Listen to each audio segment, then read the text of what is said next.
the MasterChef's episode. Have you ever thought of starting your own home-based food business, or maybe even set up your own hawker store or restaurant? If you secretly say yes, you must listen to this episode twice. Hi, this is Eric here, and you're listening to #Highly Sought After.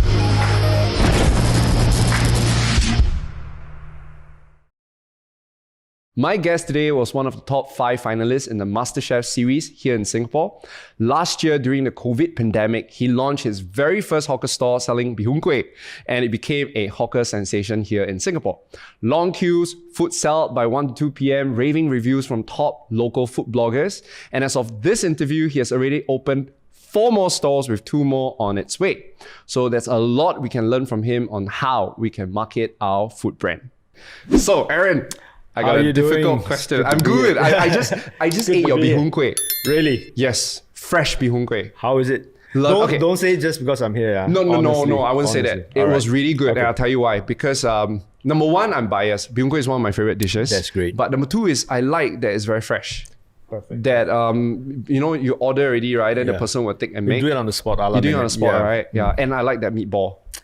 That meatball, there's a lot of love in it. Oh, yeah? Right? It's just like, a lot of guys, when they have meatballs, they have a lot of fillers. Yeah. They add all kinds of like flour and all that. Ours is just meat and nothing else, plus seasoning, of course. And that prawn ball. Oh, that one also 100% prawn. Okay, plus seasoning. Yeah, but it's kind of reminds me of the very atas Hai Di Lao. Hai Di Lao, it is oh, exactly. You modeled that. Yeah, it's exactly. Because we always order the prawn thingy that is very expensive, $30+. It's almost exactly the same thing. So okay, guys, right. we have just. By the way, there's gonna be B-roll for that. We took videos of the food just now earlier that we ate. Great. You should have told me you were coming. No, we didn't want to. We just want to come and support. Okay. But I have to say that. Okay, first let me start a difficult question or a fun question for you.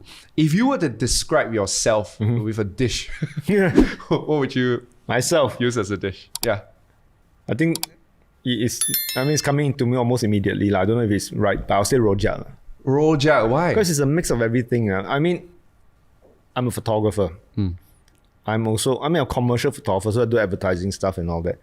And I'm a professional diver, which is actually completely different already. And then now I'm doing, all this F&B stuff, which, nothing kind of fits, but I just enjoy them all. So it's not one fixed thing. So it's just a champo where everything thrown together, mix it in a pot and see what comes out. And the sweet sauce is what? Passion? Passion is what brought everything together. See what comes out the other end, that kind of stuff. I love the answer. Yeah, it's a bit crazy, yeah. I was looking at all your videos and all, right? What really stood out for me was that you said you're self-taught. Almost everything. Yeah, exactly. In fact, yeah, almost everything. So, what was the very first dish do you still remember cooking? I won't say the first dish, but maybe the first dish I could remember being good at. Yeah. Is this oyster chicken, mayuti lah, sesame oil chicken with the clay pot pan, right? But it's mostly oyster sauce lah. It's just one pot chicken wing, a lot of meat wings, and then. It's very difficult to mess that one up, but that's probably why I did it so well. Then I remember that's one of the first few dishes that I could, technically feed people with. Nobody died from it. Why do you think that was your best dish at that point? Is it because you follow a certain recipe or? My grandfather actually, my grandfather, he's Hainanese, right? So, a Hainanese man cook one. So, my first image of anybody standing in the kitchen, the whole concept of cooking, how food go from meat to a dish, is looking at my granddad. When you're a kid, when you go to the hawker center, you don't see people cook, right? Yeah, the food just arrives. But my whole, concept of seeing someone put a dish together is actually my granddad. And he cooks a lot. And this is one of his stuff. The other one is, of course, luro fan. But so you see where he's going. It's always this very gravy. Very savory. Yeah, correct. Very gravy. Yeah, a lot of law the kind of stuff like black soy sauce. Saucy. Yeah, correct. His kind of stuff. So I'm very influenced by that. So I make the chicken wing very well. I started with that, and then I did the what do you call it, the luro fan also the lobak Correct. Let me explain, because we have people not from Singapore, right? So luro fan it's like braised pork belly. Yes, braised pork belly with a lot of rice and a lot of brown sauce. Yeah, a lot of dark gravy.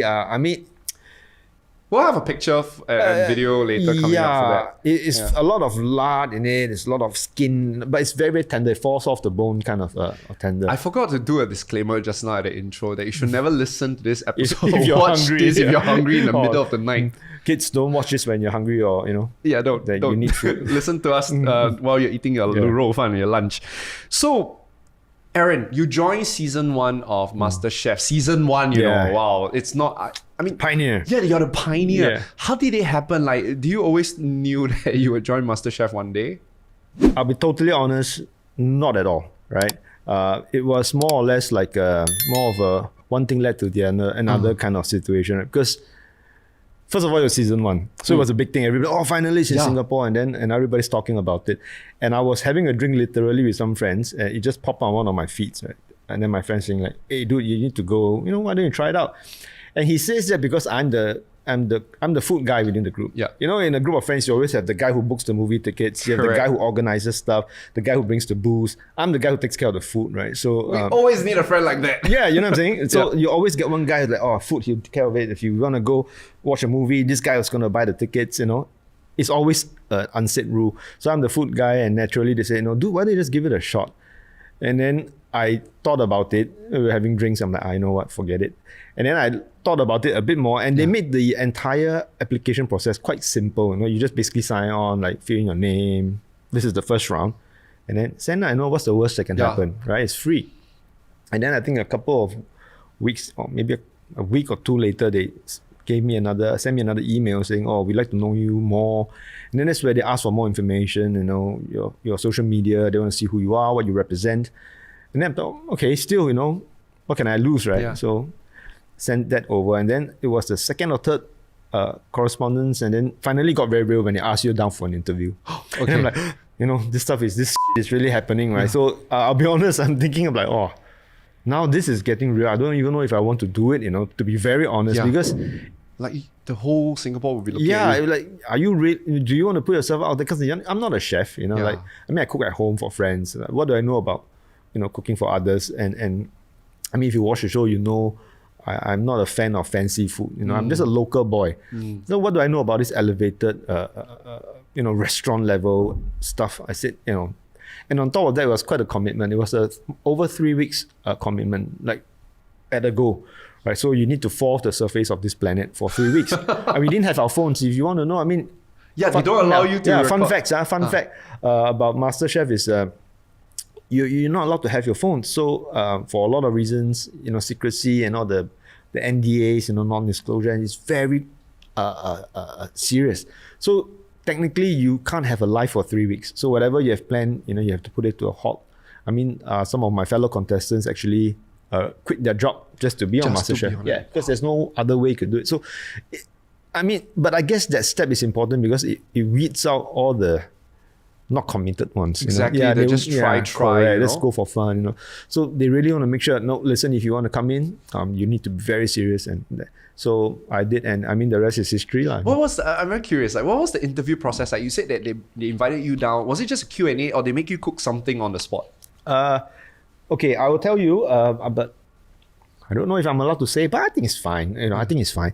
So basically, the interview, the audition, right, is they make you cook a dish in a setting that is very similar to the show, not the real one. And then there are cameras. I don't think they're rolling because I'm in this industry. I know I'm a photographer. The cameras are not rolling, right? But they just want to see cameras are there. And then there are people asking all the time a lot of questions and all that. Like, what are you doing now? Can you explain while you are doing this? And you have 1 hour to prepare a dish of your choice. Right? So that's the easy part. You can do whatever you want to do. And of course, you need to impress them with the dish. Of course, it needs to be good. And also, they want to see how you work on TV, and showmanship. Can you deliver the lines and all that? And then a lot of process, then we had to go for medical and all that, to make sure you're fit for the show. Yeah, and mentally sound. I'm not even joking. A psych evaluation, in case whether you can handle the stress and all that kind of stuff. So because this is a real, it's a really serious cook show. It's like the Olympics for the cooking world. Kind of, and everything. If there's any, I know the folks at home watching this, they want to know if how real this is. I'll tell you now, as a matter of fact, that everything you see on the show is real, right? So we only know what we're going to cook at the exact moment. Do you get to go home, or you have to stay in some kind of hostel? We get to go home. Okay. We get to go home for Singapore show, but I mean, other like the Australian ones, I know for a fact they have to stay in a hotel together. But Singapore being the size we are, Yeah, you can always so come we back go and home. go. So we are fortunate that way. But you have no idea what they're going to throw at you, and you have no reference of anything. It means you don't have your phone. You don't have any notes that you can bring in. So you technically must know everything, right? If I want to say, buddy, I want you to bake a cake. You have to bake at least one cake. You need to know one of everything. If I want you to make a curry, you make a curry. And I'm not talking about tear open some ready mix. Instant mix. And pour some coconut. No, man, make From a curry. scratch. That's the galangal, that's the ginger, and here are some turmeric, Gosh. Then you got to pound and make a curry, like how curry is supposed to be made. You need to know one of everything. So may I know how you prepared for that? So first of all, when you got selected, right? So they emailed you or something. What was your first emotion? Yeah, I was saying maybe I don't want to do it. Then I realized, wow, this is I have one slot out of 20, out of the whole Singapore who got it. If I don't do well, or I'm not putting my heart and soul into this, right? It's actually depriving someone else of this opportunity. Wow, well said. So I'm thinking, okay, if I'm going to do it, I got to make sure I try. Yes. But then I'm this abeng local boy, I mean, I don't even know anything about let's talk about French food, right? Like, what do I know about all this? Yeah. And, but my contestants the rest of my fellow contestants, they're very different. They're really into it. They're, they know all the names of everything. And I'm just thinking, I'm not going to do well in this, But then I felt maybe this would have been a good opportunity to showcase what we are about as Singaporeans, right? Fantastic, yeah. Just do our version of everything, we try our best. Then again, is this mentality of what's the worst that can happen? Hey, and I just want to plug something in. I read on the internet, right, that our dear friend Aaron was actually number 1 in the first challenge. Yes. Yeah, so don't pray hard. Okay, he might not be like a professional chef or what, but he makes Singaporeans proud. Well, I can Because feel, you show local food, right? Yeah, I can feel this in a little bit. Actually, I was the top scorer of the entire show because they had, I think, a total of 8 episodes, if I remember correctly. 8 episodes. I was in 6 of them. I won 5 of the challenges. So, and it was in a row. So it became very stressful. Yes, Yeah. I wanted to ask you that. How do you feel? Like everybody's watching you? And It's very crazy because the first one was nice. Because like, ooh, look at this. And then the second one was like, oh, this is pretty good. I'm on the roll. Yeah. And then the third and fourth, and then winning all the team challenges. And, then, Twitter kind of exploded. I didn't even have a Twitter account, I'll be honest. I don't know what it's about. Like, I know what Twitter is, but I just don't like it. It's not my generation. what do you mean by you say Twitter exploded? What, people are talking about you? Yeah. So they say, oh, this guy's going to win. So then there's all this pressure, and then of course, during the show, it is still a competition.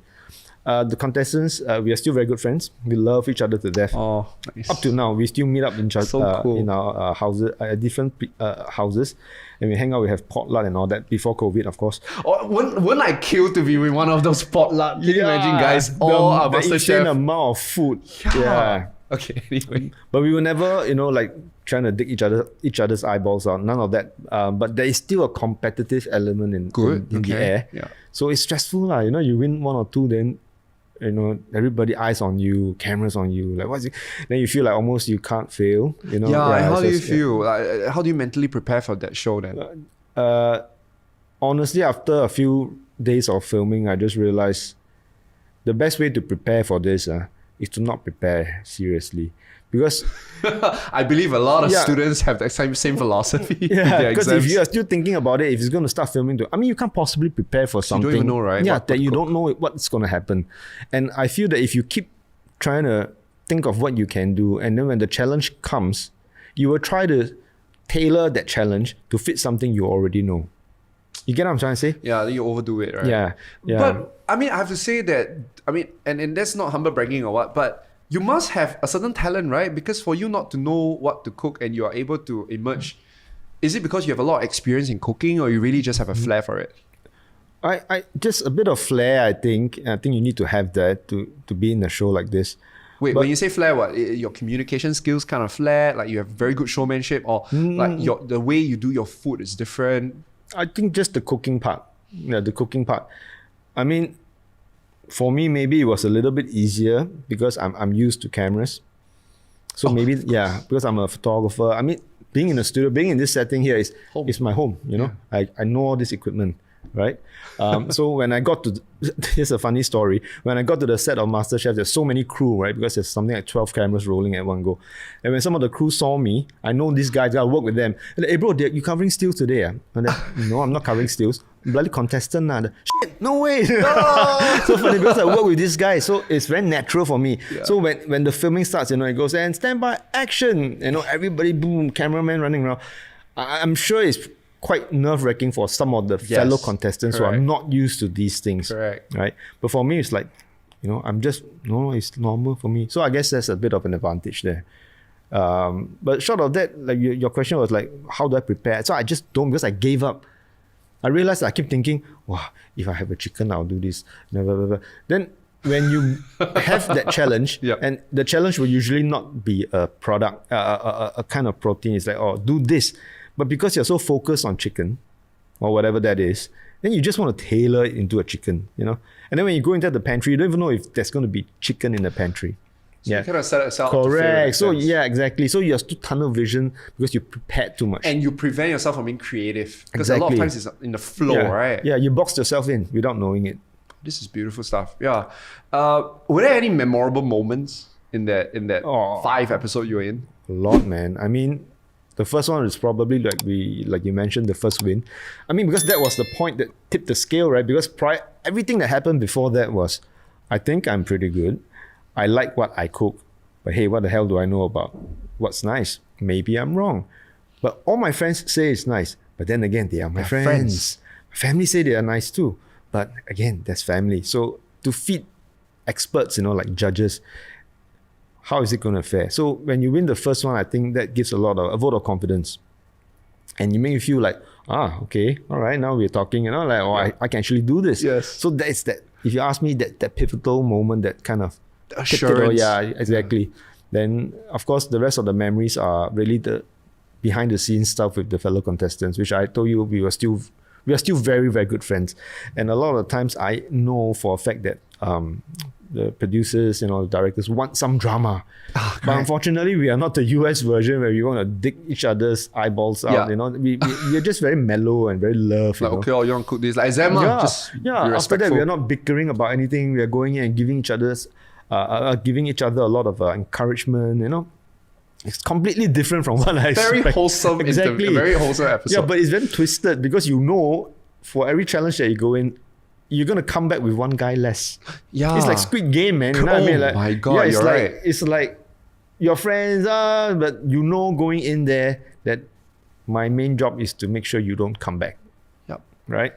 So, so that's the messed up, but that's the reality, right? I mean, life is like that too, right? Correct, yeah. How do you feel when you because you were at rank 5, right? If I recall, how do you feel? Like everybody's rooting for you to win this whole thing. When I got eliminated, yeah.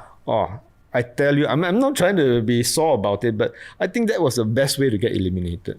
I'll explain why. Because I won so many of the challenges. Yes, before. And it's consecutive. Yeah. But because of one very simple reason, because I don't follow rules, right? Because who says it must be like that? Well, but to begin with, I don't even know the rules because I didn't go to any culinary school, right? I didn't know I was doing it wrong. Yeah, Aaron is self-taught that, by the way, guys. So look, if it's sweet, it's sweet. If it's nice, it's nice. Who cares how it was made, right? So not following the rules, the rebel, yada yada, and then came that challenge, and that challenge is a replication challenge. So what they basically did is they give you a recipe book. Never read a recipe book in my life, right? I'm not even joking. I watch YouTube, right? You go aggravation and filling. I don't own a single recipe book. I'm saying this in front of the camera. I don't own one, right? So I watch YouTube or how to do this. I'd rather somebody tell me how it works than I'm reading half a cup of this, 3 measures of that. Like, who gives it, right? So then this challenge came with a serious recipe book. I'm like, GG. Yeah, I'm fucked right here, man.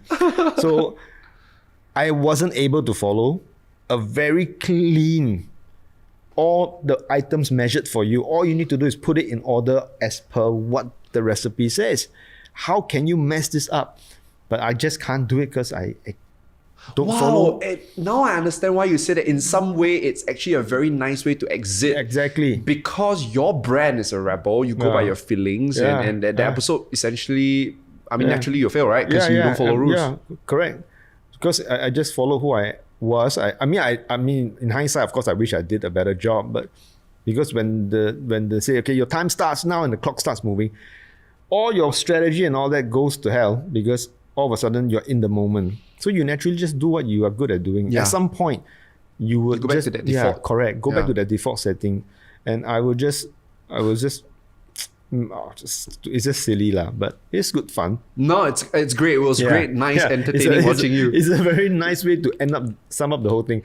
And then we had to apologize to Singapore. Sorry guys. Why apologize? I don't get it.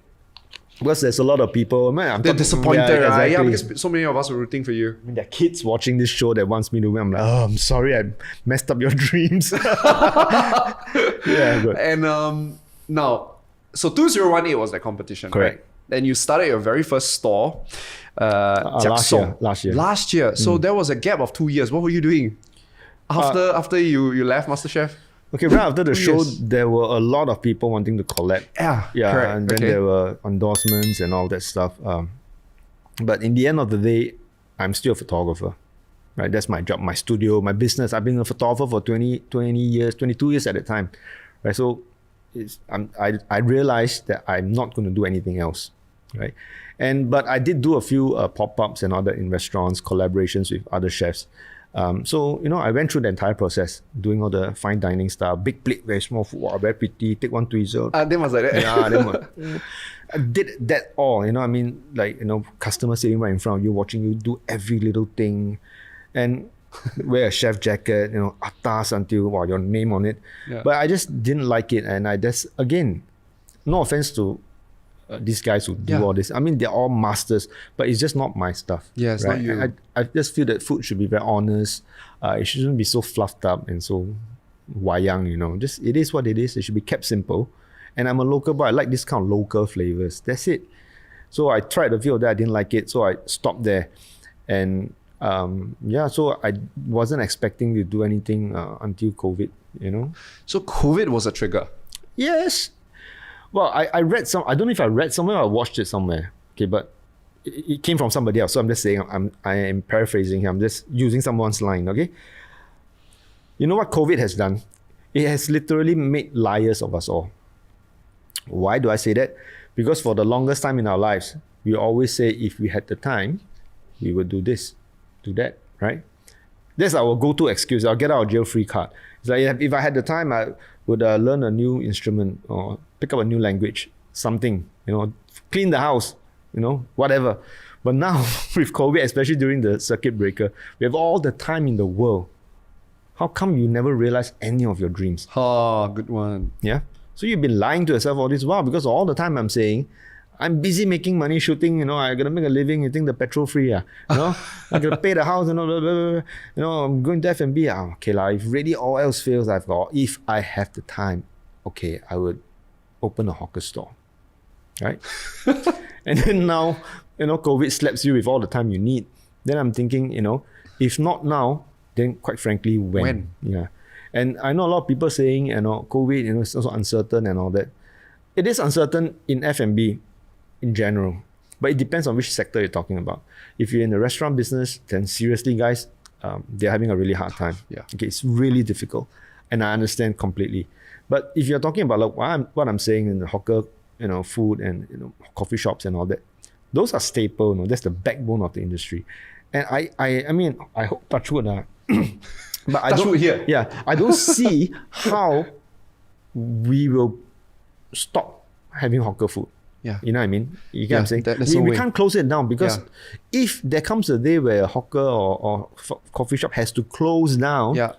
We lose a very big part of our identity. no, as in we will be, that's it, man, bro, end game. Right? Think about it. Restaurants close down, yes. Cannot dine in, yes. But if there comes a day they have to shut down all the food centers, means people cannot eat already, no? Correct or not? Yep. That is very serious. That is literally Lee Hsien Loong will probably go on TV and say, don't argue, just go home and be with your families. Gosh, it's probably apocalypse. Yeah, it's apocalypse already. By the time the most basic source of food has to be shut down, then we are in a lot of trouble. And by then, nothing would really matter, would it? Yeah. So True. So okay, in some ways, being a hawker is a really secured sector of F&B. It's not doing as good as it was before, but then again, I don't think it will ever die. Yep. Because that is sustenance. Right? I agree. And you think about it, like the period of time where we cannot go out and eat, right? It's kind of weird. There's no more reason to go out because we go out to eat. Correct. You know, and then we lose that part of us. But I'm very curious, like, so I get why hawker, we'll talk a lot about the hawker culture and, you know, your vision as well for the hawker industry. But why bihun kuay? Wow. By the way, we have to explain to our viewers not from Singapore, right? What is bihun kuay? Can we try? Bihun kuay is basically, Asian pasta. You are good. Think about it, right? Yeah. Just minus the egg. Right? It's just flour and water. It originated as what's the right way to call it? Peasant food, right? Because it's very basic. Yeah. You know, our forefathers came across from China.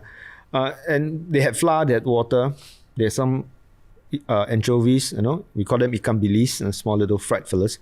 And then they just cook some basic soup and then give you a lot of carbs because they need to work, right? They are all working in the docks, coolies and all kinds of stuff. So a lot of energy. So they had to load the carbs in. So flour, right? Make noodles.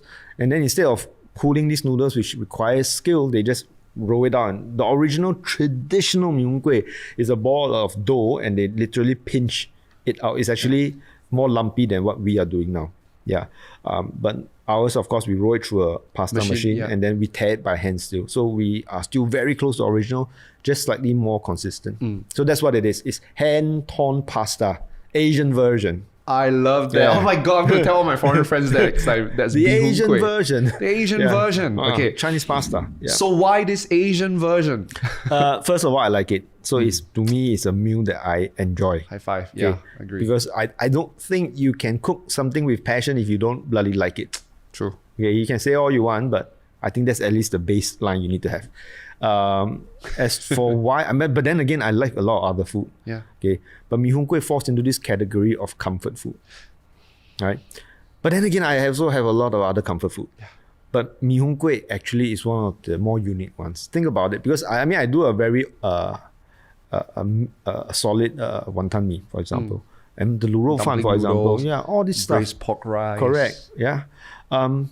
But if you look at wonton, the dumpling noodles, is very common. The market is saturated with it. There is one in every single hawker center you go to, period, right? But if you talk about bihun kuay, I would say a more specialized bihun kuay store, you don't really get much. I think that really maybe can count with 5 hands, certain brands, right? Yeah, correct. I'm not going to say the brands, but that few. Yes, you can get bihun kuay at a lot of other places, but they are always, oh, by the way, we have bihun kuay. It's like fish soup, ban it's not like you go somewhere just to have bihun kuay. Exactly. So bihun kuay sometimes feels like it's almost like an afterthought. You know, if I have ban mian, I have this, oh, by the way, I have bihun kuay too. But they're not specialized. So to have a specialized bihun kuay store, a little bit more unique. You know, by the way, I think right at the start of the episode, I talked about it, right? That we felt that it would be very weird if we don't try a bihun kuay before the interview. And I felt like, no, I have bihun kuay in my tummy right now. It's a very wholesome, very homely kind of food. Yeah. So especially the weather today. Today perfect. Cooling Brilliant. weather, right? Yeah, bihun kuay weather. Soup. So guys, if you're listening to this episode, go get it. Okay. So let's do a quick plugged in first before we talk a bit about your business. Where are they? Where can we find them? Jiak, by the way, the name of your hawker store, it's called Jiak Song, which is Hokkien, right? It's a dialect. So would you like to tell us what is Jiak Song? Jiak Song is again like what you mentioned. Jiak is basically eat, right? Okay. Song is a Singapore slang. Shiok, you know, is strong. Feels good. So it feels good. So it's to lamely translate it, is like it feels good after eating. Right. So guys, let's just put it this way. If you want to feel good about your it's food, Jiak Jiaksong. go try that. Bihun kuay. We have 4 outlets. We have the original one in Telok Blangah Crescent. You might actually end up seeing Aaron because he stays around there. Yeah. So I don't want to list out the entire address. I can't remember anyway as well. But just Google Jiaksong bihun kuay Telok Blangah, or Jiaksong bihun kuay Bedok, or Jiaksong bihun kuay Tampines, or Jiaksong bihun kuay Queen Street. Wait, Queen Street, where is that? That's Bugis. It is area. Bugis, but the actual the street, one that we just went. yeah, Okay, correct. that's Queen But Street. the actual name is the street is Queen Street. Queen Street, which is at Bugis. Correct. Okay, not fair. What's happening to the north, which is where I stay, and what's happening to the west? Are you going to do something for those two places? We are coming soon. North too, huh? Yeah. I'm looking, but it's interesting because, especially, since we are talking about this, Yes. one thing that you guys also want to know is that to get into a hawker store, How's it like? it requires a bit of work because not only must you find the right place, the right location, the right traffic, price must be right. More importantly, the store must not have something that's conflicting. So a lot of my friends are like, when you coming to this? Yeah, I would like to, but it's so difficult to find the right spot because if that particular hawker store or the coffee shop has for example, a ban mian, the owners of that coffee shop might not want you to come in. I see. Okay. Correct. They don't want to antagonize Correct. their Yeah. hawker. Okay. So guys, if you want to come into the hawker industry and you want to do wonton mee, right? For example, dumpling noodles, char siu, all this. Forget it. It's very difficult. No, but I'll do my job. That means, you see, okay, so very simple, guys. Those of you listening or watching, right? You want, especially the local Singaporeans, you want Jiak Song to be with you. You help him also, right? Start looking out for locations Yes. that doesn't have a bee hoon kuay store. Then we Yes. just text you or we Yeah. just inform me. I'll inform Drop us a Aaron. note in one of our IG. I'll pay attention. Yeah. I'll pay attention to that. And I really have to, I'll address the local scene in a short while. I have a lot to say about the local scene, but I have a question for you, right? Aaron, you are a hawker sensation. There are super long queues. We have to come earlier just so that we don't run out of bee hoon kuay. Bee hoon kuay runs out at 2 o'clock, sometimes even earlier. I read the food bloggers and I know some of them, they're very legit, right? So it's not that they get paid. They really say it's good. Yeah. What's your secret sauce? $2 million and we can talk. Hey! No, I'm kidding. Okay. Yeah, I mean, I really appreciate the bloggers coming. I'm just going to put it on the record now. As of this recording, I have not paid anybody to come. No, exactly. So That's these why. guys Wow. they show up without even me knowing. Sometimes I don't even know when they came. Somebody just tagged me. Hey, look, you've been featured, and I didn't even see them. Or maybe they didn't even come themselves. They have their writers their writers who came, and then so that bless their heart. Thank you very much for that one. The secret sauce, I think the difference between my mee hoon kuay and the traditional ones, right? I mean, for the overseas friends, it's usually a very clean soup, right? Mee hoon kuay is very clean, right? It's always just soup. Yeah. Ikan bilis, soya bean, then some pork bone, depending on if it's a fish base or pork base soup. But it's always very clean and very light. My mee hoon kuay is a little bit more robust, as you've tried. It's somewhere in between a mee hoon kuay and ramen. Yeah, very unami. Is that how you say umami? Umami, yeah. Umami, very savory. Yes, so it's got a lot of stuff in it. And a lot of the inspiration of how I assembled this dish is when, happened during one of the many trips I've been to Japan. And I got inspired because, I mean, who are we to argue with the Japanese about ramen, right? You know what I mean? These guys they have the most Michelin star in the world per country, right? So they must be doing something right. I mean, they came out with umami in the first place, right? Like, who are we to argue with these guys? So, so I actually learned a lot of stuff. I got some ideas from them, and so the mee hoon kuay is different in that aspect. So of course, the broth. So it's no longer a soup; it's a broth. It's thick, and of course, it's got a lot of good ingredients. Yes. And the secret, of course, there's another thing that a lot of people rave about is this wok hei that's inside. How do we explain that? Wok hei, it's a bit It's burnt. char. Char. It's like the smokiness. I mean, you get this only in a really Chinese stir fry. Yes.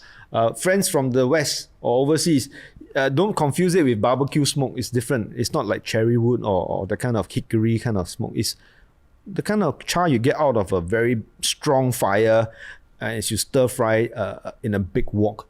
That kind of stuff. So I don't know if you notice there's a bit of that. It's not overpowering. It's there, but you can't really figure out where it came from. That kind of stuff. Yeah. Wow. Now, food aside, obviously having good food is very important, right? Is there any other factors that is very important when it comes to marketing your food brand? Marketing the food brand. Because you can be very good if people don't know about it, no point, right? I think in this climate, right, this time and age, of course, social media is very, very important. But step one, of course, you got to have that good product. You got to make sure your food is good. Then how you want to market it, how you want to brand it, you need to be able to, how should I put it this way? create that look first. You know what I mean? Like what you want. Like think of a nice catchy name like Jiak Song, for example. You know, how do you want to engage your so-called customers? Yeah. Then you have all your social media stuff. So get all that ready. Of course, for me, I'm fortunate. MasterChef did help. I can't deny, right? It does help What do you mean by it does help? because of the brand, right? Like Oh, as in like because you were in MasterChef, you already have the brand. Okay. Correct. But that is also can be a double-edged sword. You know, it can be the Achilles heel because you can entice people to come and try first because of the MasterChef brand. And like, oh, MasterChef opened this store and come, and then you draw the people. But if your product is not good, it backfires very, very quickly. Even more. People laugh more. Yeah. Yeah, exactly. And on top of that, you are very judged. Right? They will be extremely picky, even more picky than they would anybody else. Because they say you've been to MasterChef. Yeah, so they nitpick on every little thing. So if you ask me, it's a double-edged sword. But if you don't have the MasterChef thing and you're thinking how you want to create that brand, first of all, spend a bit of time in social media, you know, build up a small little, at least a nice page, get some followers going. A lot of things you try to show that you are, what do you call it? Manage your social media accounts properly and then give people a lot of content to read about and then, you know, draw these people in. But in the end of the day, I think you need to really let the food do the talking. Would you say that the photos help? Taking nice pictures of your food? Of course, I think it does. I mean, I shot all the photos in my store. I mean, there's an unfair advantage, right? Because you're a commercial photographer. So I shoot all that. So you know, I designed the entire look. Yeah, I want to ask you that. What's the thought process behind the store decor and all the utensils and visuals? Just no school like the old school, bro. Yeah, Wow, it's really it's designed you went to the one in Queen Street to really get the feel of the DNA of brand. The brand. You must go to Telok Blangah. Got it. Okay. Because that is the flagship. That shop is legit, right? It is really made of real wood, you know, and the whole creative direction was it's supposed to look like a push cart. You know, those old push cart with a glass cabinet. Yes. And then one big pot of soup. You know, that's how we used to sell stuff. And then there's a small little pressure lamp, you know, And back in the day, it's like if you turn it on, means business starts, right? And it's very straightforward. It's just mi hong kuay. There's no fancy cartoon, nothing. It's just one word. You know, it says what it says. You see it from a mile away. So that was the look. But of course, the whole vintage look is just the frontage, the facade, right? When you step in it, it's actually a professional kitchen, right? All the state-of-the-art stuff, up-to-date stuff, I would call it, right? There's no open flame in the entire shop. Insulated boilers, you know, induction cookers and all that stuff, and a proper restaurant kitchen workflow. Yeah, I see. So there's also another advantage of yours or something different, right? Correct. Got it. Okay, so we need to definitely get some pictures and videos of the vintage one. The vintage so that everybody one. can look at it. Because the one that you saw in Bugis, it's a little bit. We have a lot of restrictions because of the coffee shops themselves. They want to have certain look maintained, and of course wood. You know, they just like, oh, we don't want to use wood. It's, you know, it gets wet and all that stuff. So there's a lot of red tape that we can't cross. But it's very clear that the image that you're trying to bring across is something a bit more old school. You're trying to bring a dish that we all like when we're young and to be as authentic as possible, right? Exactly. So that's the image that you want to create. So I guess to circle back the question on how do you market it, I guess for all food brands, they need to start thinking about what's the emotions that they want to generate when people eat their food. Maybe that would be a very good guide, do you think? I mean, to be very honest, when I went into this, right, the social media marketing stuff or any form of marketing for that matter was the last thing on my mind. Wow. Not that I don't want to do it, but I simply didn't have the time to look into it because we were opening the first store and I have, you know, I'm flustered and I'm like, oh shit, you know, panicked. They're like, oh, now we have to talk about so much food. How am I going to do this? Blah, blah, blah. And you just don't have the time. But again, fortunately for me, because of the MasterChef tag, right, a lot of people media outlets, they just basically picked us up. And they just started posting. And I remember thinking, oh, you know, now I have to really quickly share this post and do all this stuff. But I honestly didn't have time. Because when we started, I was doing 16 hours a day, hardcore. Wow. Right? So by the end of the day, I don't care what you are. I'm in production, I'm in the filming industry. I always felt that production crew are some of the toughest people, right? Yeah. Until I met the people in F&B. Oh. I mean, pound for pound, these guys really, you're talking about 12 hours of standing. Non-stop standing under the heat. Under the heat. I mean, you have just, I mean, no more Father's Day for you, bro, because it's so hot, right? And I mean, you don't even have to cook. If I draw a yellow box and I get you to stand in there for 12 hours, don't do anything, just stand straight. Yeah. I'll give you water anytime you want, but just stand straight. Don't lean on nothing. Just It's still a torture. 12 hours is a long time to stand. Yeah, it is. So imagine this guy's doing all this. So I was doing 16-hour days when we started. But I guess in any business, when you start off, the good old elbow grease is required. There's no shortcuts to that stuff. So I wasn't thinking that much of it. But now I am. So I try my best to, update a little bit of stuff, listen to what people are saying, share some of these things.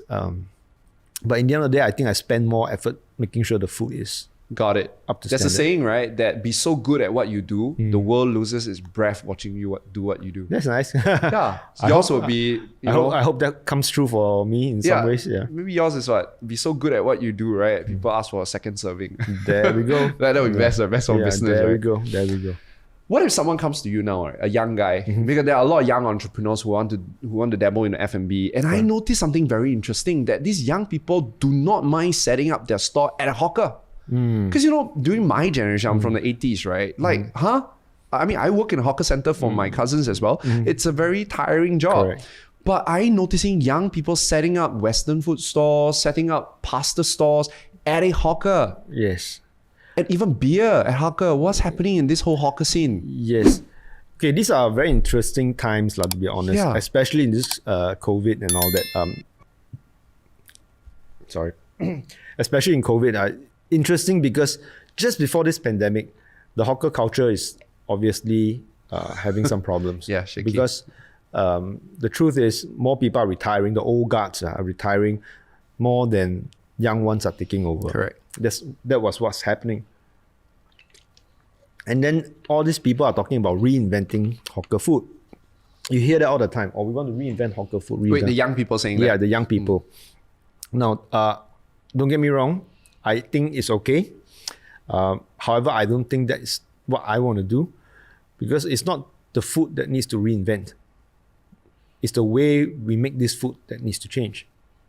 Okay, it's the way we operate that needs to change, because we like our food the way it is. Like the past, like Amma food, correct. or grandma's food. Wonton mee is wonton mee already. Don't go add truffle inside. Thank I you very don't know much. if anybody does it, but if somebody doing it, I mean, no offense. But I don't know. I'm just- I see truffles and everything. yeah, these days. correct, Yeah. right? So it's this, or don't mix A and B and then call Another it one, fusion. another mala. I see people add mala in everything these days. Mala I also do. Yeah, but it's like Everything they do. Mala yun tum mian. Yeah, that's right, exactly. So things like, then they call fusion, this and that. I mean, don't get me wrong, these are interesting because if you were to argue, people would say that Singapore, our so-called traditional hawker food, came about because there were fusion, because our forefathers came from different parts of China.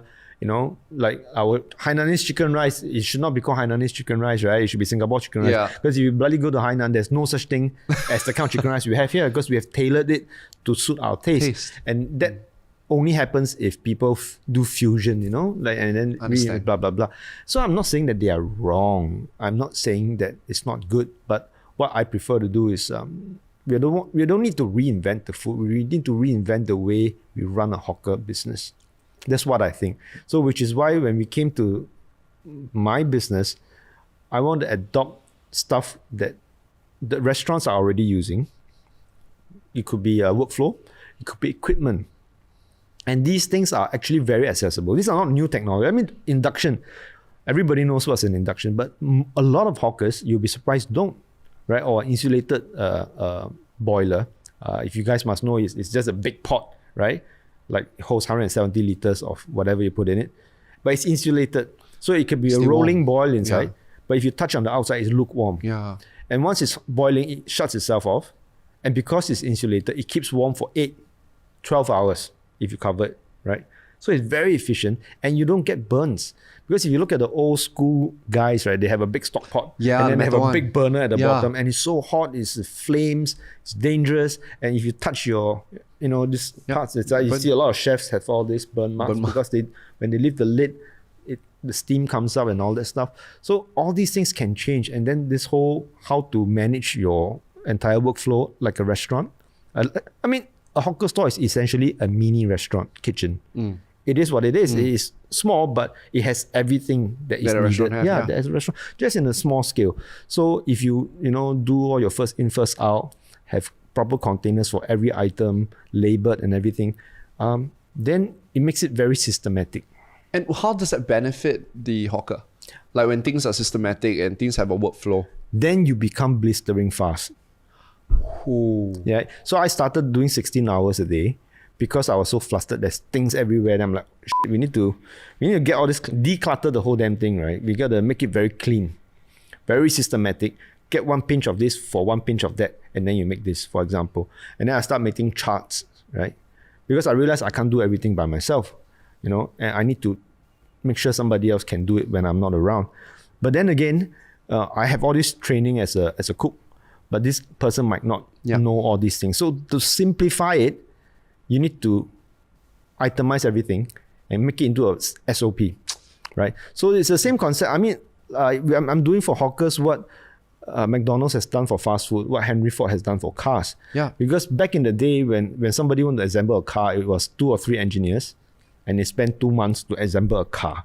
If you want to eat a burger in the 40s and 50s, you go to a burger joint, one chef assembles your entire burger. He sweats the onions, grills the buns, and grills the patty, assembles the burger. It takes a lot of time. And most importantly, it takes a lot of skill. You're skill dependent, right? But when Henry Ford went to see a slaughterhouse, I think that's how the story goes. I might be wrong, but I think that's how it went. He saw how they slaughtered cows, and it was on a conveyor. So they dispatched the animal, dead, hang it upside down. One guy would, it's a bit morbid, but drain the blood, and then a guy will cut this and now cut. But everybody does one job, and by the end of that belt, it pops out a perfectly clean carcass, ready to go. So Henry Ford was like, wow, man, that's great. So instead of having 2 or 3 engineers, which is so difficult to hire because they're trained workers, I can now hire everybody. They don't need to know anything. They just need to know how to put this screw into this hole very quickly, very well, repetitively every single day. And a whole line of these people. And they're not expensive because they're not skilled workers. And they're easy to find because anybody can do it.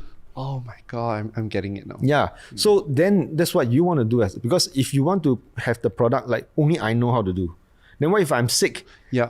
And then what about my scalable? Yeah, exactly. Then what about my next store? Right. So then I just quickly, but that was already part of the plan. The expansion is already part of the plan going in. So we simplified everything in the store, and we managed to get from 16 hours a day down to I think 8 to 9 hours. And wait, let's set the context. So 16 hours of work time. Like a person had to produce X number of bowls, take 16 hours. Now for the same X number of bowls, you only take half the time. Wow. Same number of bowls. Save time means save money. Save a lot. Or the extra time can start up another store. Yeah. So now my Telok Blangah store is like, guys, if you want to get the true Jia Song experience, you got to go to the Telok Blangah store because the store is the real one, original. The 2 staff in there are mine. Really, so-called my pioneer staff. And that is the only store that is still 9 a.m. to 2 p.m. And then we sell out or we close for the day. The rest of the Bugis ones we run 13 hours operations. But we have 2 shifts of people. Got it. So you see, but because of that system I told you, it makes hiring easier. So when they interview and they say, I don't know, I don't have much experience doing this. I only have 2 questions and that were asked during interview. A, are you willing to learn? Of course. Everybody will say yes.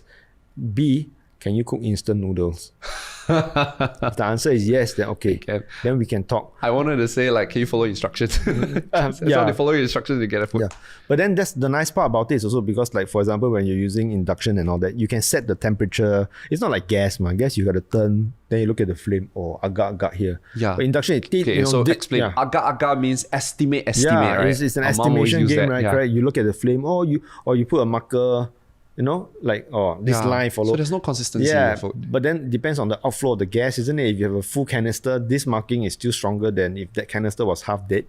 Right? Think about it. It's all this fluctuating, possible, what's the word? The little changes, right? Yeah, that makes all the difference. Inconsistency that's Yeah. in it, So the variables, that's the thing. But with induction, no, 1,500 watts, Is 1,500 watts. For 3 minutes, ding, stop cooking, move.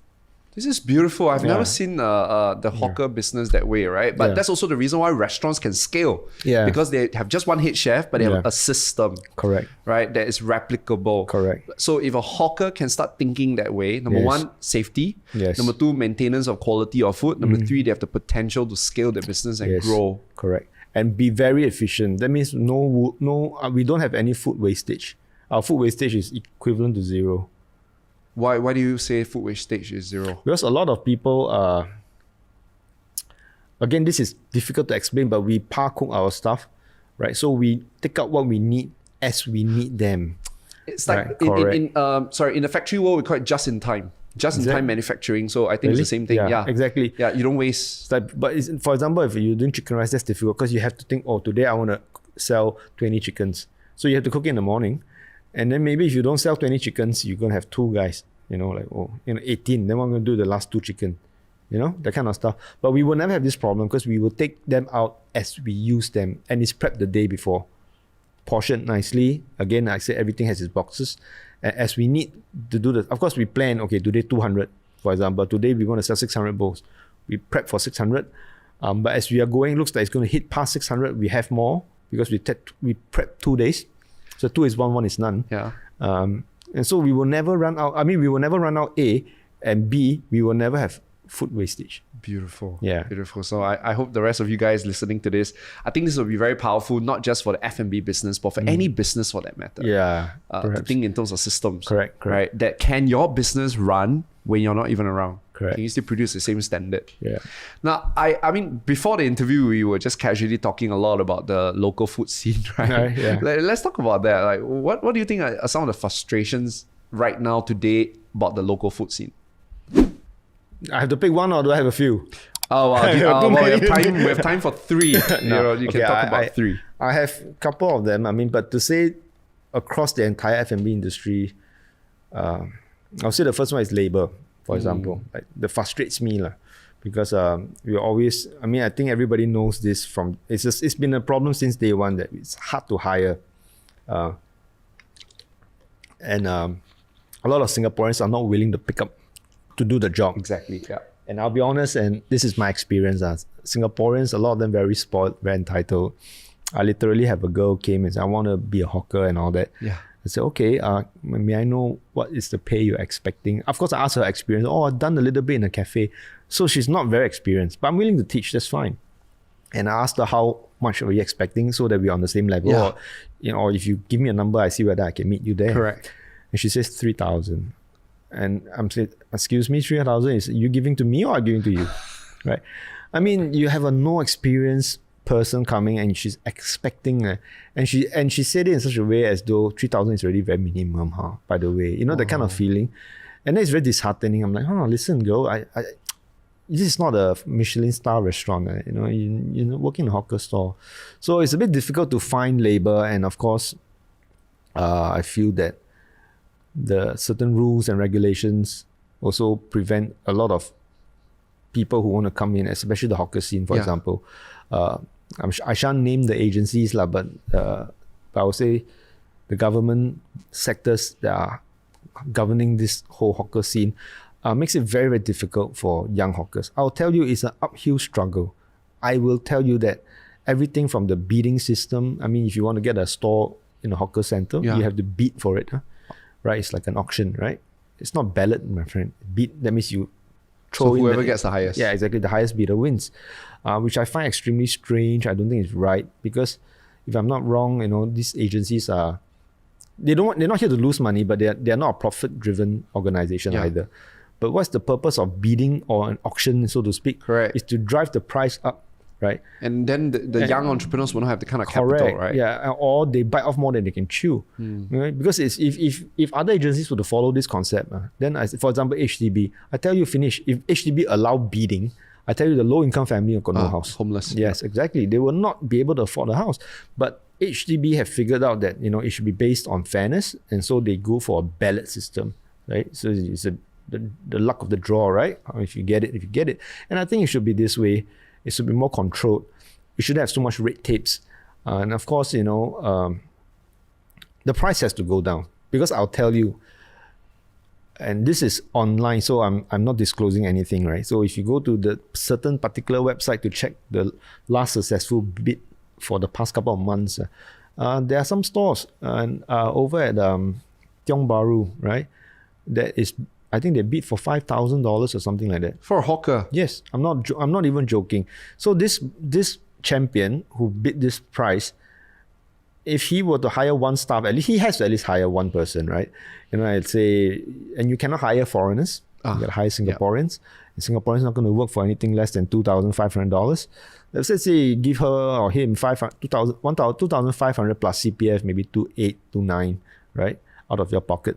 And then you have to have your ingredients. You have to have we call it the siwapua, the conservancy, the one who kind of collect your bowls, right? Yeah. It's not free.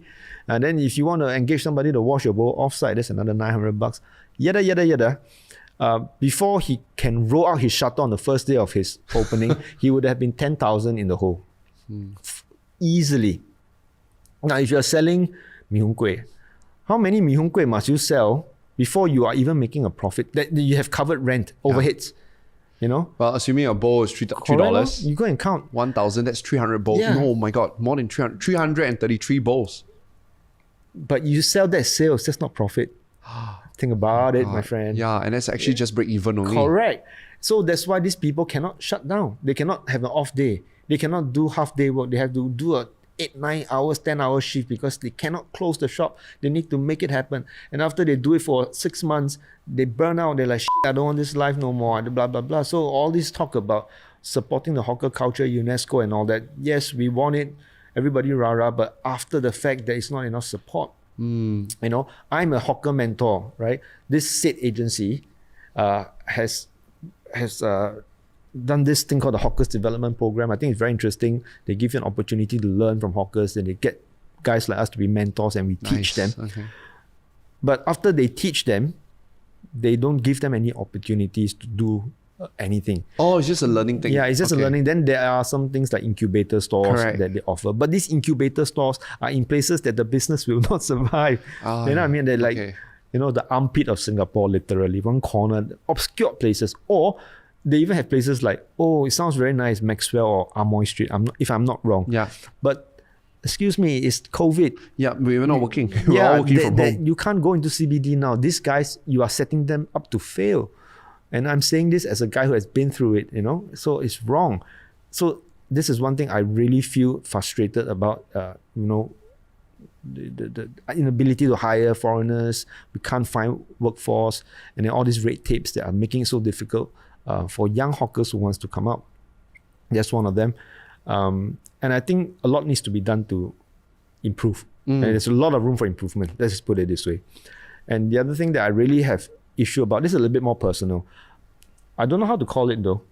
Let's call it the social media review culture. Okay, social media or the review culture of that surrounds F&B.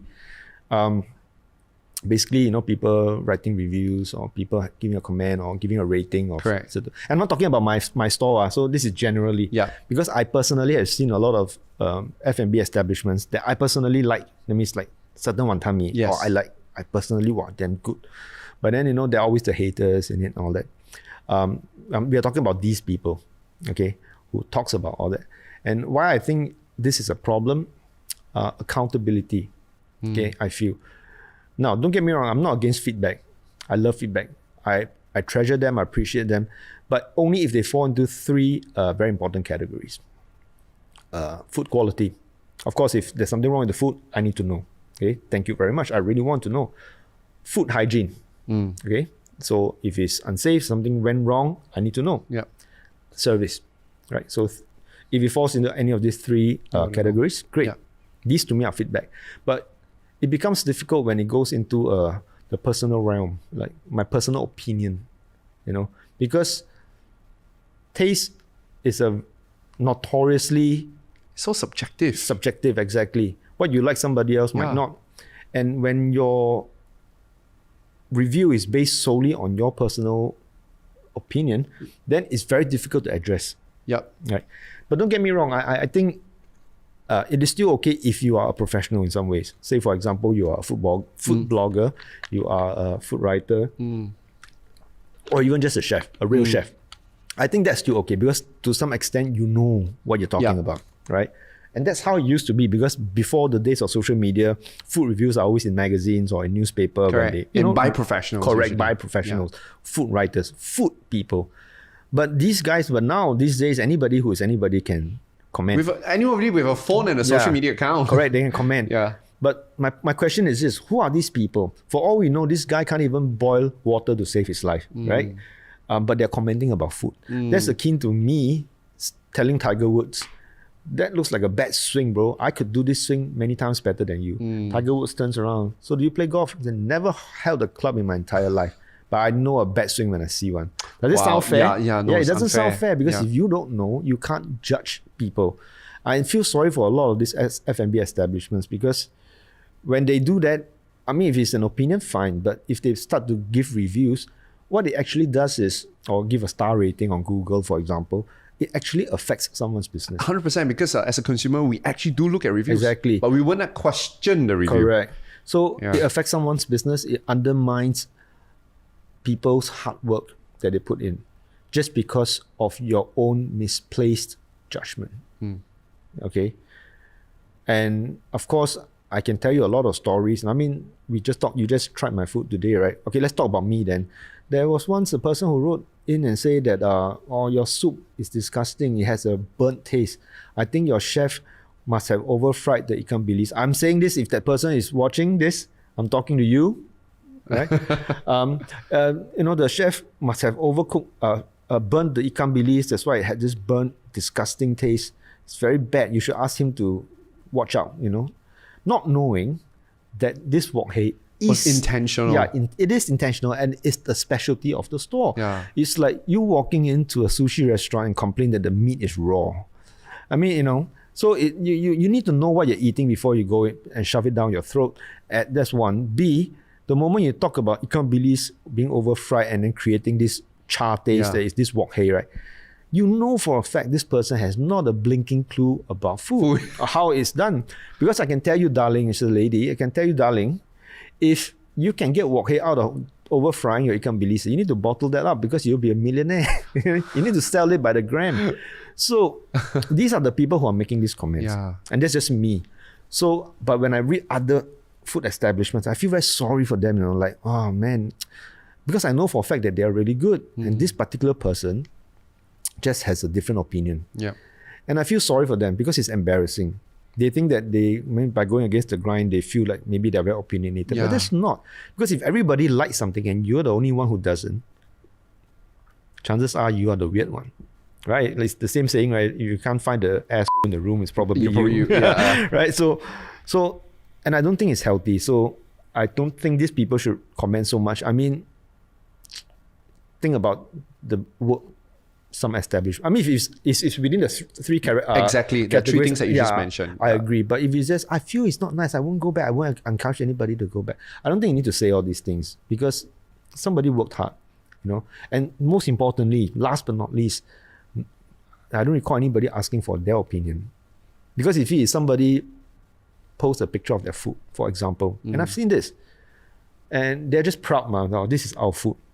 It's no different from you putting a picture of, say, an art piece that you have done, or your child, your baby, or But you know what they say about babies, right? Sometimes in the eye of the mother, it's the cutest, Yeah.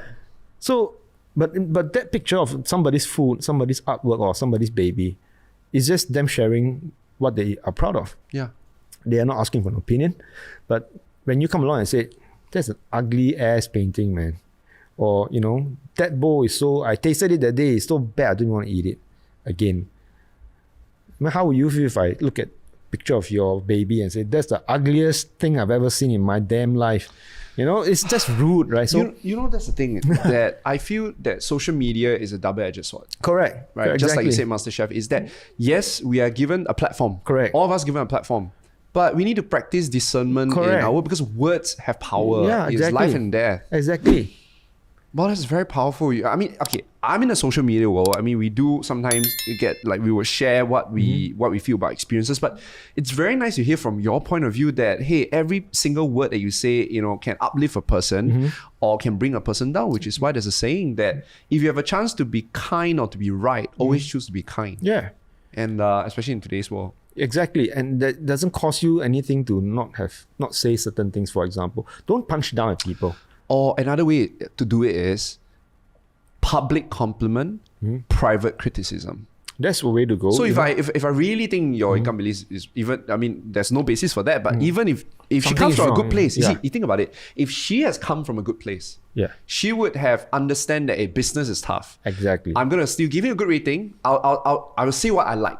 But the part about the burn, I'll message you privately. Exactly. And I'll say, dude, your thing is burnt, and you would have been very kind to educate her. Yeah, I will reply nicely. Yeah, for sure. And I do 100% of that. If they reach out to the privately in the yes, post exactly. and ask about certain things, we will always address. But these are the people. But when I'm talking about these people, I'm talking about the 1-star people. Yeah, we talk intention. I always think that it's about words is words, but what's the intent when you say all the things? Correct. And some of them, unfortunately, I mean, it happened in what's that one called TripAdvisor many years back, right? When they were not accountable. So people are writing all kinds of like different hotels trashing each other. Yeah, they essentially hire writers to write correct. it. Okay. So then I think they did something like you need to show proof of stay and all that stuff, and then have accounts so that people know who you are. Yeah. You're reachable, you're contactable. That's why you're accountable for what you say. So they clean up TripAdvisor pretty okay. That's what I understand. Because more trusted. Correct.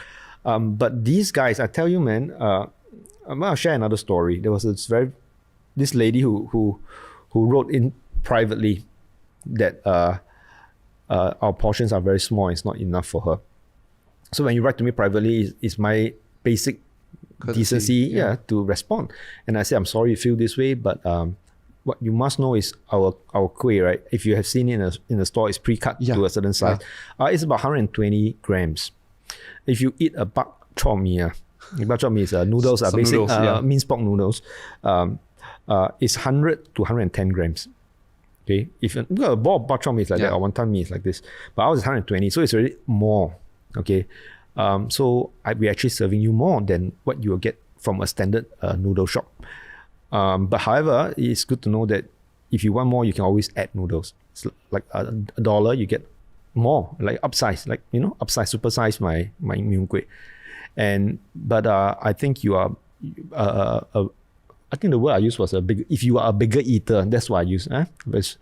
So, however, if you are a bigger eater, you'll be happy to know you can add noodles. That's all I said. Yeah, that's all I said.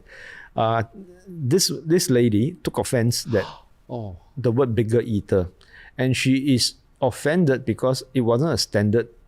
So I'm so sorry. We'll try to do better. The cream and proper, the goody two shoe, politically correct answer. But I don't think I answered her wrongly, and what she did after that was completely crazy. So she went with her friend, right? She said, me and my friend went, blah, blah. And her friend left us, because this whole conversation is a private conversation. Left us a review on Google with a 1-star. And she said that clearly. We tried to contact the owner, but they were so rude and didn't want to take our feedback. So rude? Yes. That's not rude. That's just telling reply. Yeah. So she said that we suggested that she's big or whatever. That's overly sensitive. I mean, I can't stand people who are extremely opinionated but easily bruised. Actually, Aaron, you really rightfully mentioned something. You see, today we I mean, the whole title of this show is about how to market a brand, and I've learned from you that you jolly well better make sure your food tastes good. Yeah. Right? But there's a lot of external forces as well. I mean, the regulation, that's one we talk about it, right? And learning how to create system. But actually, our food can live and die by reviews. Yes. I've seen people get cancelled because of, some stuff they said. So how can we protect ourselves? So if we're going to start a brand, I think it's just you need to be zen as hell, right? You just need to just focus on your work and make sure you churn out quality stuff. That way you're kind of bulletproof, right? Because you got to make sure you got yourself covered and make sure your food is good. Then you know you are in a good spot. Anybody who doesn't like it, like I said, is a personal taste, right? But if anybody who wants to put you down for the sake of putting you down, I think you just need to know when to just, you can't please everybody. And just to add on to what you say, right? There's this rule that there will always be 10% of the market that will love you for who you are, whatever you do. But there will also be a 10% who will hate you regardless of how hard you try. The magic is in the 80% that who are sitting on the fence, and your job is just to win them over. That's nice. And that's good enough. Yeah, that's right. good enough. So, but and another point to also add is I've interviewed somebody who teaches about mental wellness. She says this to me. She said that whenever you receive criticism, it's like Velcro to your mind. But when you receive compliment, it's like Teflon in your mind. It slips away. Yeah. So we tend to remember the negative more. And I guess what you just said to us is that there will be, but we need to understand that there are a few, but if you keep focusing on it, amplifies. Yep. And the first few is going to hit you pretty hard because it's but once you get used to it, I mean, it's like any celebrities, right? When they first having people say stuff about them, I'm sure it affects them as well. Yeah. Their publicists will say, don't you dare reply. But after a while, they probably get used to it. And then, like you said, you can't win everybody over. The haters will hate, but just concentrate on doing a good job, which is why you're here. And just make sure you don't fall on your end, which is producing bad stuff. Like if your food is really bad, then you really have to work on it. So pick the advice that you want to listen to. Pick the feedback that you want to listen to. I love that. And also the source of the feedback. Yeah, correct. You need to filter some of this stuff. If not, it drives you insane, man. I love that. Oh my God. That's a great way to kind of put a pause to our interview. Do you know what? It's so nice chatting with you. It's so easy. Yeah. Like you're very well spoken. Okay, for Abing, not bad. I think I saw on the internet people call you the Abing chef, right? Yeah. But you're very well spoken, and it's been very enjoyable talking to you. I don't know, maybe I just watched a lot of shows. But a lot of shows. I mean, I don't even have O levels, so I don't know how I got this way. But yeah, thank you so much. In closing, I just want to drop in 2 fun facts about our guest today, Aaron. So you don't see him, like he is a chef, he's been MasterChef. But do you guys know that he's actually a commercial photographer? And I found out that he was actually featured on BBC, for crying out loud, as the wildlife photographer of the year. He has dived with sharks and crocodiles, even wrote 2 books on underwater diving. In fact, he has a shark shark tattoo on himself. Oh, there we go. Right. So, as a final question, has these 2 passions played a part in your entire culinary success? I think one thing is photography has taught me to be very particular about details. The devil is in the details, right? Creative people, I mean, if you are not at least a little bit OCD, you have no business being in the creative industry. Okay. Think about it.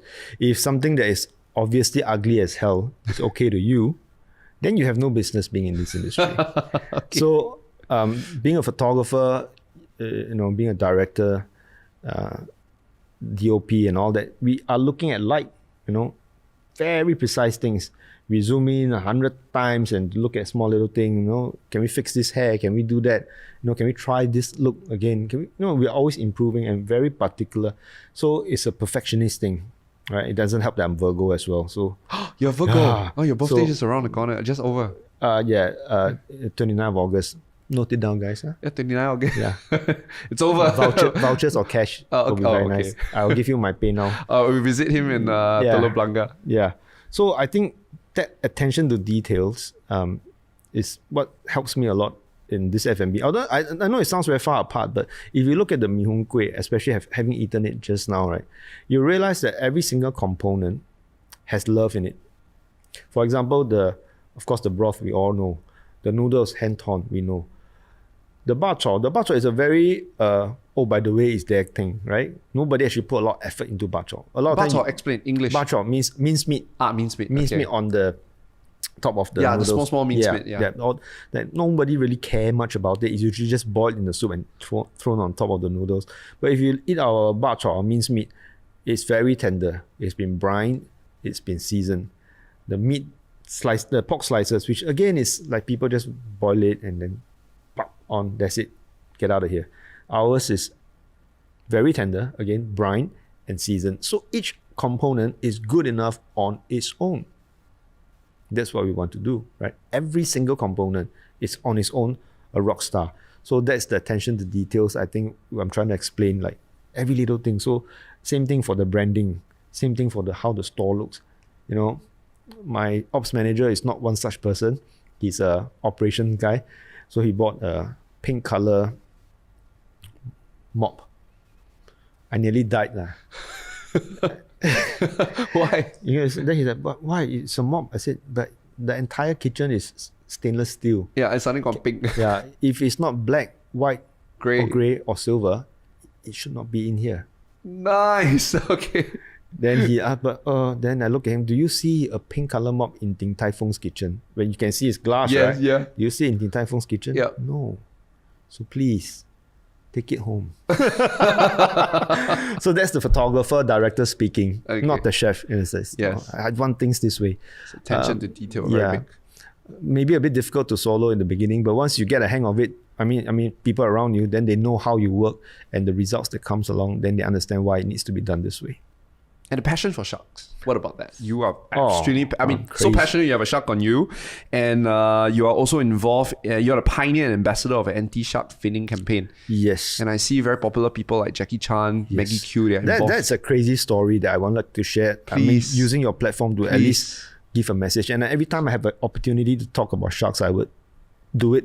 I've been a diver for 20 odd years. I've been going out to sea all my life, right? As a child, I'd be fishing, just happy to be in the ocean. Sharks, I would tell you right now, are the most misunderstood creatures. One of the most misunderstood ones. And the problem is this: why are sharks so important in the ocean? Because sharks are the apex predators, right? If you learn in school, the Yes, the triangle. triangle, pyramid of life, and all that stuff. So the apex predator plays a very important role because everything else is in line with them, right? They need to weed out the weak ones, and all these things, natural selection, yada yada. So that's what sharks do. And if you take away the apex predator of any ecosystem, it's going to have devastating effect, right? And this Dr. Sylvia Earle, which is a very famous biologist, once said that no blue, no green, because whether we like it or not, our planet is 71% ocean. It's strange that we call her Mother Earth when she's so much water. Right? To give you an idea of how much water there is, you can take all the continents on Earth, squeeze them together, throw them in the Pacific Ocean. You still have another 10 to 20% of ocean left to spare. That's how much ocean there is. More men has gone to the surface of the moon than people have gone to the bottom of the ocean. So we know so very little about it, and we need to protect it because it is the lungs of our planet. It creates all this water that we drink. It nurtures the rainforest that cleans our air and everything. The whole thing is the ocean. And sharks play a very important role. And the problem why it's important for us as Asians, because we are the bunch of monkeys who are destroying them. Yep. We are talking about 70 million sharks a year slaughtered, okay?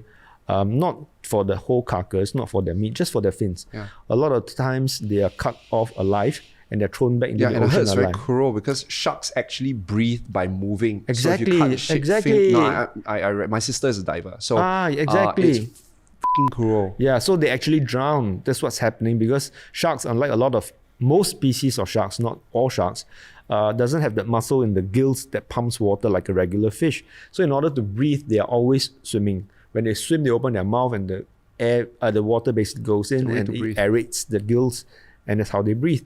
But without their fins, they can't do that and they sink. And as they're sinking, a lot of fish will peck away at the wounds that were the fins, and basically they will sink to a point whereby the pressure itself will destroy this animal. And it's just very cruel. And all this for a bowl of soup that is completely useless because shark fin is actually cartilage. It has the nutritional value of your nails because you can chew your nails and it'd be the same thing. It doesn't add any taste to the shark fin soup No, it doesn't. Anyway, it's the right? broth that gives the taste. Yeah. If anything, when we eat shark fin soup, we always add vinegar, right? Yeah. And you know how that tradition came about because when we swallow bone, right? In the old days, you drink vinegar to soften it. Yeah. Yes, yeah. That's how it came about. Because the original shark fin is cartilage. It's stingray, the stingray bone, the soft bone. Correct. Same thing. Stingray and sharks are the same family. So if you eat stingray and this whole piece of thing, and you chew it or you dry it in the sun, and then you boil it in the broth, that's shark fin soup. That's the same component. But because of that, we murder 70 million each year out of profit and fear, and the misinformation, and people think sharks are dangerous. And I'll tell you, I've dived to sharks, thousands upon thousands of sharks. I've been to Fakarawa, that's a real place. in French Polynesia. It's called Whakaarawa. Oh, wow. Yeah, it's one of the largest concentration of sharks in one channel.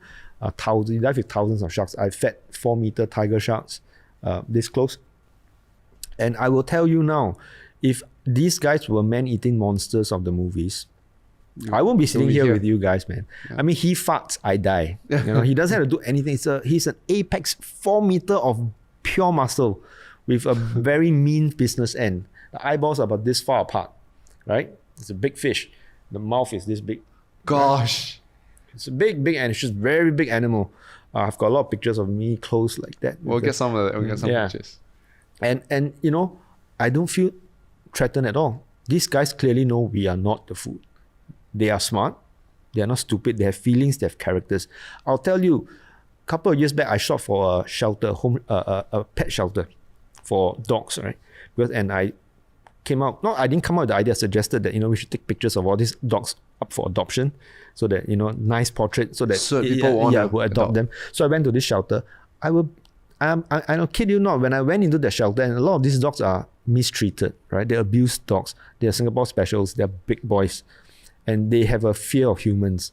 So when I went in, some of them growling, and I'm in a cage with this big animal, right? And I'm more afraid, I'm more nervous with these. And I know dogs, I've had dogs all my life, but with these dogs, I'm like, shit, man, it's a bit dangerous. You gotta be careful here, right? But with the sharks, man.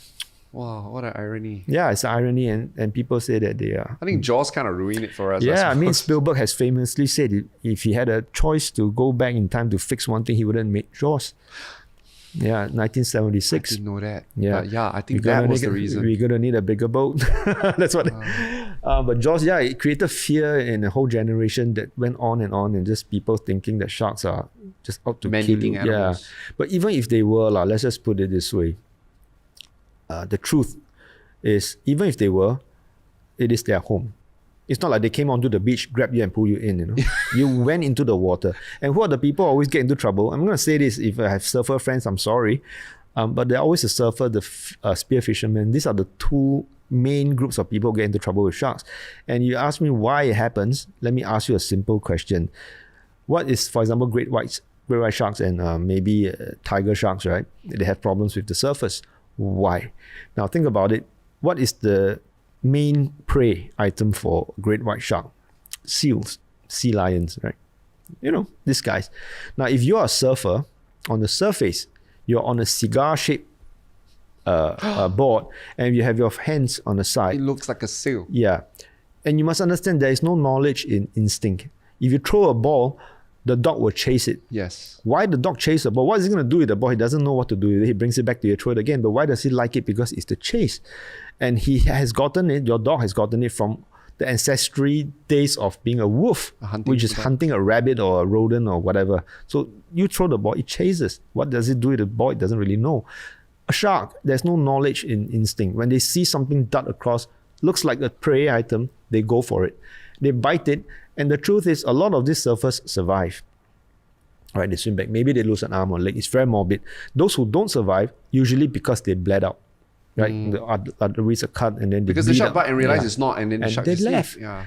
Because if the shark had wanted to finish you and eat you as food, he would swim around and he will wallop you down like in one go, and you won't even get a body, right? You just get a piece of surfboard or wetsuit, neoprene floating around. But most people, or at least the bodies are recovered, they die after the trauma, bled out, but not consumed. Very few that I know of is consumed entirely. You couldn't find the guy. So it's all a case of mistaken identity for the actual attacks. But again, like I said, we're in their home. We can't just go to a rainforest in Borneo and say bloody orangutans shouldn't live here. Yeah. You can't. Yep. And I would say protect all the animals, even the not so cute ones. Because it's very easy to hide behind the panda. Oh, you're so cute. The dolphins, the tunas. But when you see a shark, there's teeth and all that, like, oh, it's bad. So all the animals have the right to live. They're here for a reason. Wow, this is beautiful. I'm so glad I asked you that question. I mean, it's totally not related to our topic, but I just thought that that's a part of you. And I'm going to take and enjoy some of the pictures later to Aaron brought 2 books. So with the finish and with fins thing, it's very interesting as well, because when as a photographer, I wanted to do a campaign, right? I'm like, I want to do something. And then I realized at the time, a lot of the shark and awareness campaigns are always showing all the facts, like a bloody shark, like shark fin, blood, gore. And I just realized, as an advertising photographer, people tend to shy away from blood and gore. Most people, normal people, okay? In the end, in advertising, there's 2 things that sell: sex and beauty, right? So think about it. What does a certain singer has to do with Pepsi, for example, or Coke? Nothing, But if this guy drinks it, maybe I should. Yeah, right? by association. Yeah, exactly. So a lot of people that needs to understand these things are not people like you and I, because we are well informed, about shark's fin. But people we need to convince are people like my folks, who have never been to the ocean, or people who never relate to the ocean, let alone a shark. So, but if they can't relate to a shark, they can at least relate to Jackie Chan. So I came up with the idea of, we're gonna do a series of black and white pictures. And it started locally with a few. If I remember, I think Gurmit Singh was one of the first few guys. Then when we shot that, I said it's going to be black and white. Cover your mouth any way you want it. I don't care, but show your character, who you are. So we did a few pictures with some of the so-called artist friends that I have worked with over the years, and so they just did whatever they do. So, and then we came out with this idea called finished with fins, and then we came out with this first few pictures, and then it kind of had a momentum of its own. So other artists saw it and they wanted to get involved. Part of it. And so we have all the A-listers. We have Zoe, some people we can't because of certain agreements with other brands, but everybody basically came along, and then it went to Taiwan. And then we had, we worked with corporate companies. So like DHL, even the boss, like the CEO of the region came down and said that anything that they, of the function, or any D&D or things that they ship around will not have shark fin. Yeah, and then hotels came along, Hilton. So we have all these corporate people who came as well, athletes, politicians, and then he went to Taiwan, and I still went to Taiwan to shoot. But then I realized it got very big, and I can't do.